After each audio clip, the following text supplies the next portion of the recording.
எல்லோருக்கும் வணக்கம். இன்றைக்கி உங்களுக்கு நான் செஞ்சு காமிக்க போகிற ரெசிபி சீஸ் ஸ்டிக்ஸ்.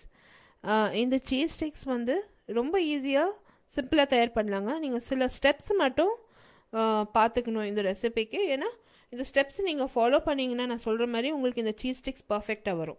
அண்ட் ரொம்பவே டேஸ்டியாக இருந்துச்சுங்க. மெல்ட்டிங்காக ரொம்ப ஒரு மாதிரி ரொம்பவே டேஸ்டியாக ரொம்பவே நல்லா இருந்தது இந்த ரெசிபி. இதுக்கு தேவையான பொருட்கள் பார்த்திங்கன்னா 1 cup of shredded cheddar cheese தேவை, 1/2 cup of shredded mozzarella cheese. இந்த mozzarella cheese பீஸாக்கெல்லாம் நம்ம போடுவோம் இல்லையா, அந்த mozzarella cheese எடுத்திருக்கேன். அதை நல்லா திருவியிருக்கேன். அடுத்தது வந்து ஒரு 1/2 cup of maida and 5 tablespoon அளவுக்கு கார்ன்ஃப்ளவர், 5 tablespoons of கார்ன்ஃப்ளவர் எடுத்திருக்கேன். 1/2 teaspoon of pepper powder, 1/4 teaspoon of dried basil, pizza seasoning வந்து ஒரு 1/4 teaspoon. இந்த பீஸா சீசனிங் ரெடிமேடாகவே கிடைக்கிது உங்களுக்கு பாட்டிலில். ஸோ அது வாங்கிட்டு அதுவே யூஸ் பண்ணுங்கள். 2 cups ஆஃப் பிரெட் க்ரம்ஸ். நான் வந்து 2 cups நீங்கள் சொல்லியிருக்காங்க, கொஞ்சம் அதிகமாகவே எனக்கு பிரெட் க்ரம்ஸ் ஆச்சு இந்த ரெசிபிக்கு. ஸோ பார்த்து நீங்கள் சேர்த்துக்காங்க பிரெட் க்ரம்ஸ். இப்போ என்ன பண்ணியிருக்கேன்னா, ஒரு மிக்சிங் பவுலில் இந்த சீஸ் எல்லாம் வந்து நான் சேர்த்துருக்கேன். முக்கியமான விஷயம் என்னென்னா, இந்த 2 சீஸுமே வந்து ரூம் டெம்பரேச்சரில் இருக்கணும்.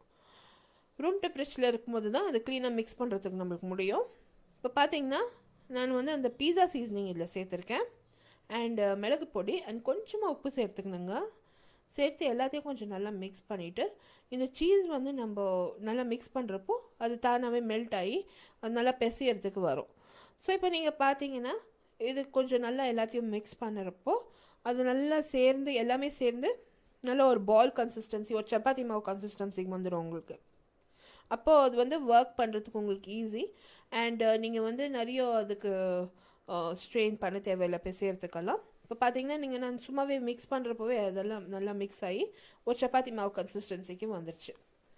இப்போ இந்த மாதிரி செஞ்சு நீங்கள் முன்கூட்டியே செஞ்சு நீங்கள் ஃப்ரிட்ஜில் எடுத்து ஒரு ரேப்பரில் போட்டு ஃப்ரிட்ஜில் எடுத்து வச்சுக்கலாம். எப்போ உங்களுக்கு சீஸ் ஸ்டிக்ஸ் பண்ணணும்னு தோன்றதோ அப்போ நீங்கள் எடுத்து இந்த சீஸ் ஸ்டிக்ஸ் நீங்கள் பண்ணிக்கலாம்.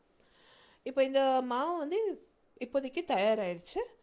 நீங்கள் வந்து இது ஒரு சின்ன சின்ன உருண்டைகளாக எடுத்து நீங்கள் வந்து கையில் உருட்டிக்கலாம். ஸ்டிக்ஸ் மாதிரி நீங்கள் உருட்டிக்கலாம். ஆனால் எனக்கு அவ்வளோ பேஷன்ஸ் இல்லை. அண்ட் எனக்கு வந்து ப்ரெசன்டேஷனுக்காக நான் வந்து ரொம்ப பர்ஃபெக்டாக இருக்கணும்னு பார்த்தேன். ஸோ அதனால் என்ன பண்ணேன்னா, அந்த மாவு கொஞ்சம் நான் தூவிக்கினேங்க. ஒரு சப்பாத்தி கல் எடுத்து அது மேலே கொஞ்சம் மாவு தூவிட்டு இந்த ப்ரிப்பேர் பண்ண சீஸ் வந்து எடுத்து அது மேலே வச்சு கொஞ்சமாக மாவு அது மேலே தூவி நல்லா 1 inch திக்னஸ்க்கு நான் வந்து நல்லா திரட்டி எடுத்துக்கினாங்க. இது வந்து ஒரு சப்பாத்தி மாதிரி நல்லா உருட்டுறதுக்கு வந்துடுச்சு.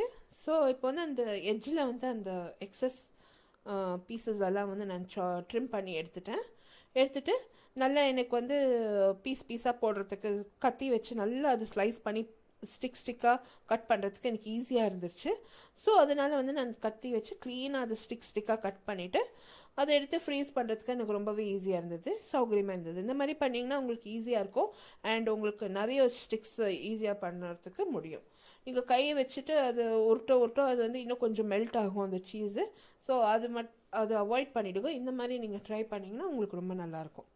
ஸோ இப்போ பார்த்தீங்கன்னா அந்த சீஸ் ஸ்டிக்ஸை வந்து நான் ஒரு கத்தியால் க்ளீனாக ஸ்டிக்காக கட் பண்ணிட்டேங்க. அண்ட் இது ரொம்பவே கரெக்டாக வந்தது. இந்த போர்ஷன் சைஸ் ரொம்ப நல்லா வந்தது. கட் பண்ணிவிட்டு இதை எடுத்து நான் ஒரு பிளேட்டில் வச்சு க்ளீனாக இதை ஃப்ரீஸ் பண்ணிட போகிறேன்.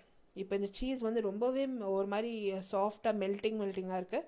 ஸோ அதை எடுத்து நான் அதை க்ளீனாக ஃப்ரீசரில் ஒரு கிளிங் ஃபிலிம் போட்டு ஃப்ரீசரில் ஒரு 2 hours ஃப்ரீஸ் பண்ணிட போகிறேன். இந்த டைமிங் ரொம்பவே இம்பார்ட்டண்ட்டுங்க. நீங்கள் இந்த டைமிங் நீங்கள் ஃபாலோ பண்ணிங்கன்னா இந்த சீஸ் ஸ்டிக்ஸ் உங்களுக்கு பர்ஃபெக்டாக இருக்கும். நீங்கள் டைமிங் மெயின்டைன் பண்ணலைன்னா இந்த சீஸ் வந்து ட்ரை ஆகிடும். நீங்கள் ஃப்ரீசரில் எவ்வளோ நேரம் வைக்கிறீங்களோ அவ்வளோ ட்ரை ஆகிடும். ஸோ ஆனால் மட்டும் இந்த டைமிங் மட்டும் நீங்கள் ஃபாலோ பண்ணுங்கள். நான் சொல்கிற மாதிரி நீங்கள் செய்யுங்க. இப்போ பார்த்தீங்கன்னா ஆஃப்டர் 2 hours இந்த சீஸ் வந்து நல்லா ஃப்ரோசன் ஆகிடுச்சு. அதை எடுத்து இப்போ நான் வந்து ஒரு அந்த மாவு மிக்சர் சொன்னேன் இல்லைங்களா, மைதா அண்ட் கார்ன்ஃப்ளவர், அது கொஞ்சமாக உப்பு சேர்த்து நல்ல ஒரு தின் கன்சிஸ்டன்சி, தோசை மாவை விட இன்னும் கொஞ்சம் தின்னாக நம்ம வந்து மிக்ஸ் பண்ணிக்கணும். ஆனால் மட்டும் கட்டி முட்டி இல்லாத அதை மிக்ஸ் பண்ணிவிட்டு இந்த சீஸ் ஸ்டிக்ஸை நீங்கள் எப்போ நீங்கள் அந்த மாவு ரெடியாக இருக்கோ அப்போ மட்டும் எடுத்தால் போதும். வெளியே ஃப்ரீசர்லேருந்து எடுத்து இம்மீடியட்டாக இந்த மாவில் வந்து துவச்சி பிரெட் க்ரம்ஸில் ஃபஸ்ட்டு இப்போ நம்ம ஃபஸ்ட்டு கோட்டிங் கொடுக்க போகிறோம். இது ஃபஸ்ட்டு கோட்டிங் ஆனதும் இம்மீடியட்டாக எடுத்து நீங்கள் ஃப்ரீசரில் திருப்பியும் வைக்கணும். ஆன மட்டுக்கும் சீக்கிரமாக ஒர்க் பண்ணுங்கள். ஏன்னா வந்து இந்த சீஸ் கொஞ்சம் அந்த ஃப்ரோசன் இது போச்சுனாக்கா சீஸ் வந்து சாகி ஆகிடும், அந்த ஒர்க் பண்ணுறதுக்கு முடியாது. ஆனால் மட்டுக்கும் சீக்கிரமாக வந்து இந்த பிரெட் கோட்டிங் நீங்கள் பண்ண வேண்டியது இருக்கும். இப்போ பார்த்தீங்கன்னா ஃபஸ்ட்டு அந்த மாவில் தோச்சிருக்கேன். அடுத்து வந்து பிரெட் க்ரம்ஸில் உருட்டி திருப்பியும் எடுத்து அதே பிளேட்டில் வச்சு ஃப்ரீசரில் வச்சிட போகிறேன். மேலே அந்த அதே பிளாஸ்டிக் கிளிங் ஃபிலிம் போட்டு ஃப்ரீசரில் திருப்பி ஒரு 2 ஹவர்ஸ்க்கு வச்சிட போகிறேன். இது நல்லா ஃப்ரோசன் ஆகணும். 2 to 3 ஹவர்ஸ் நல்லா விட்டுடுங்க. இது நல்லா ஃப்ரோசன் ஆகிட்ட பிறகு நம்ம வந்து திருப்பி ஒரு 2வது கோட்டிங் கொடுக்க போகிறோம், பிரெட் கோட்டிங். அப்போ தான் இந்த சீஸ் வந்து நல்லா கிறிஸ்பியாகவும் அண்ட் அது மெல்ட் ஆச்சுனாக்கா கூட நம்ம எண்ணெயில் போட்டு ஃப்ரை பண்ணுறப்போ அந்த சீஸ் வந்து மெல்ட் ஆச்சுனாக்கா கூட இம்மீடியட்டாக வெளியே வராது. அது மெல்ட் ஆன உடனே உள்ளவே அந்த கேப்சூல் மாதிரி இருக்கும் அந்த மேலே அந்த கோட்டிங்.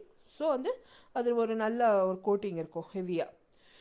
இப்போது அது சீஸை நல்லா ஃப்ரோசன் பண்ணிட்டேங்க. ஒரு 3 ஹவர்ஸ் நல்லா ஃப்ரோசன் ஆயிடுச்சு. ஃபஸ்ட்டு கோட்டிங் கொடுத்து நல்லா ஃப்ரோசன் பண்ணிட்டேன். இப்போ இந்த பிரெட் க்ரம்ஸ் 2வது கோட்டிங்க்கு என்ன பண்ண போகிறேன்னா, பிரெட் க்ரம்ஸில் கொஞ்சமாக அந்த பீஸா சீசனிங் பேசில் போட்டிருக்கேன். பேசில் அண்ட் பெப்பர் பவுடர் போட்டு கொஞ்சமாக உப்பு போட்டு எல்லாத்தையும் நல்லா மிக்ஸ் பண்ணியிருக்கேன் இந்த பிரெட் க்ரம்ஸு. ஏன்னா second layer of bread crumbs வந்து கொஞ்சம் நல்லா ஃப்ளேவர்ஃபுல்லாக இருக்கணுன்ட்டு அதுக்குனால தான் அந்த பேசில் அண்ட் பெப்பர் பவுடர்லாம் போட்டிருக்கேன். இப்போ பார்த்தீங்கன்னா இந்த first layer of cheese sticks வந்து நல்லா ஃப்ரோசனாக நல்லாயிருக்கு. இப்போ ஹேண்டில் பண்ணுறது கூட நம்மளுக்கு ஈஸி.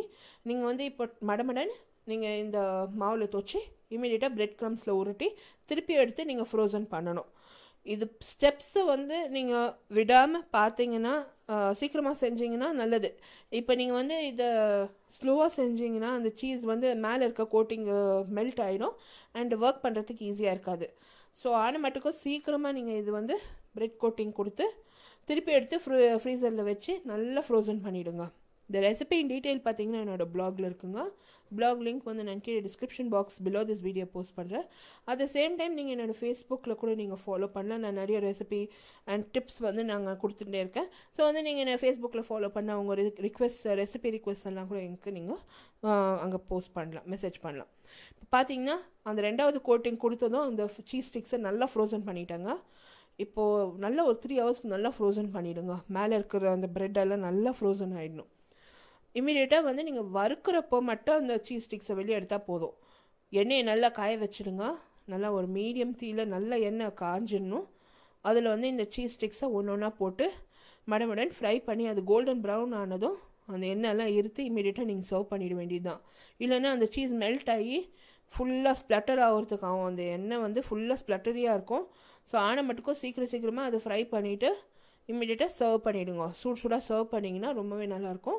இந்த மேலே இருக்க கோட்டிங்கும் பிரெட் க்ரம்ஸ் நல்லா கிறிஸ்பியாக இருக்கும். உள்ள சீஸ் மெல்ட்டிங்காக ரொம்பவே நல்லாயிருக்கும். இது வந்து ஒரு டொமேட்டோ கெச்சப்போட வச்சு நீங்கள் பரிமாறினீங்கன்னா பிரமாதமாக இருக்கும். கண்டிப்பாக வீட்டில் இருக்கவங்க அத்தனை பேரையும் உங்களை அப்ரிஷியேட் பண்ணுவாங்க. இந்த வீக்கெண்ட் கண்டிப்பாக இந்த ரெசிபி ட்ரை பண்ணிவிட்டு உங்களோட காமெண்ட்ஸ் எல்லாம் போஸ்ட் பண்ணுங்கள். இந்த ரெசிபி உங்களுக்கு பிடிச்சிருந்ததுன்னா தம்ஸ் அப் கொடுத்து இந்த சேனல் சப்ஸ்கிரைப் பண்ணுங்கள். அடுத்த புதிய ரெசிபியோடு உங்களை திருப்பியும் சந்திக்கும் வரை நன்றி, வணக்கம்.